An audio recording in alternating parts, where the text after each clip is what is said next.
All right, the FBI released its annual uniform crime report, and they basically delved into the number of drug arrests in the country and how many people get arrested for what type of drug offenses, okay? Unsurprisingly, the majority of people who get arrested in this country for drug-related crimes are people who are in possession of marijuana. So look, we've done this similar story a million times, right? But you delve into the numbers. It's weird. What do you think the percentage are for the number of stories we've done where the war on drugs is working? It's a success. What are we, 50-50? Or could it be 100 to 0? 100 to 0. It's unbelievable. No, but you look into the numbers and you start to picture all of these people in the prison system for something so stupid. And again, it makes you so angry. So I want to give you some of the numbers from the report. When it comes to drug arrests by police enforcement, with all drug-related crimes in mind, it turns out that about 1.6 million people were arrested this year. When it comes to marijuana-related arrests, about 854,000 people, or 52% of all drug arrests in the country, were marijuana-related.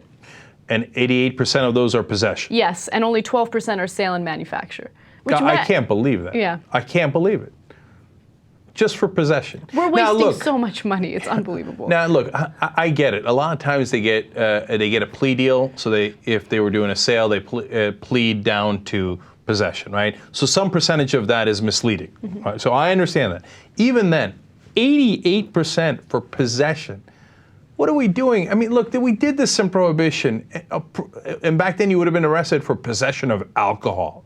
Now that's something that's celebrated, like in every single football game. Oh, the Coors Light commercial, the Miller. You're not a real man if you don't drink Miller Lite. That's awesome. That's back to being awesome. That was a constitutional amendment, okay? That's how serious they took it. Then they were like, oops, it turns out people like to get drunk and get a good buzz on. Many years from now, it seems like it's going to be 100 years from now or longer. People will say, what, we're arresting people because they wanted to get a buzz off of pot instead of buzz off of alcohol?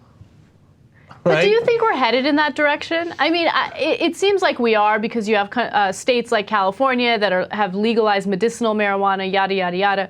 But at the same time, so many people make money off criminalizing marijuana. And if those people continue fattening up the pockets of politicians, there will always be a prohibition on drugs. No, I know. Wrong forever on the throne. But here's the thing, though, right? Look, I'm a big believer in campaign finance reform. Okay, you guys know that. If we can knock that out, we can win on all of these things. It's not like we've never won before, right? For example, against tobacco. Tobacco had unbelievable power in this country. But we have largely won that fight, where we have let people know they're lying, it does cause cancer, you should watch out for it. We have done great education. The number of smokers has gone down. We can win. Now, in this case, the correctional facilities have a lot of power through a group called ALEC, we've discussed before. Mm-hmm. They influence legislation, but they're nowhere near as powerful as the tobacco companies used to be.